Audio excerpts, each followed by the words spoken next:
Russia Ukraine യുദ്ധത്തിൽ ഇനി മുതൽ ഇടപെടില്ലെന്ന് അമേരിക്ക. US സ്റ്റേറ്റ് ഡിപ്പാർട്ട്മെന്റ് വക്താവ് ടാമി ബ്രൂസാണ് ഇക്കാര്യം അറിയിച്ചത്. സമാധാനം പുനഃസ്ഥാപിക്കുന്നത് സംബന്ധിച്ച ഇരു രാജ്യങ്ങളും ഉടൻ ധാരണയിലെത്തണമെന്നും അമേരിക്കൻ വൈസ് പ്രസിഡന്റ് JD വാൻസും നിർദ്ദേശം നൽകിയിരുന്നു. യുക്രൈൻ റഷ്യ യുദ്ധം ശാശ്വതമായി അവസാനിപ്പിക്കുന്നതിനുള്ള നീക്കങ്ങൾ നിർത്തിവെക്കുന്നതായാണ് അമേരിക്കയുടെ അറിയിപ്പ്.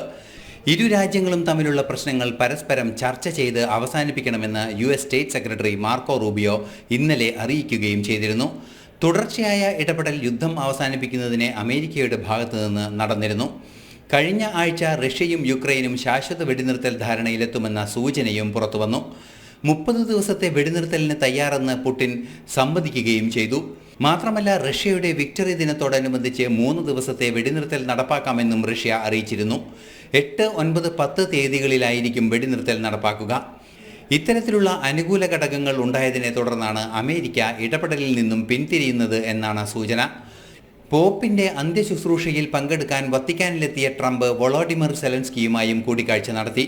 ഇതിനു പിന്നാലെ യുക്രൈനുമായി അപൂർവ ധാതുക്കൾ പങ്കുവയ്ക്കുന്നതിനുള്ള ധാരണയും അമേരിക്ക ഒപ്പിട്ടിരുന്നു. യൂറോപ്യൻ യൂണിയൻ രാജ്യങ്ങളും യുക്രൈൻ സമാധാന ചർച്ചകൾക്കായി മുന്നിട്ടിറങ്ങിയ സാഹചര്യത്തിലാണ് അമേരിക്ക പിന്മാറുന്നത് എന്നതും ശ്രദ്ധേയം. ലോകം മുഴുവനുമുള്ള പ്രശ്നങ്ങളിൽ ഇടപെടാൻ ഇനി ഇല്ല എന്ന നിലപാടും ടാമി ബ്രൂസ് അറിയിച്ചിരുന്നു. ഇന്റർനാഷണൽ ഡെസ്ക്, ജനം.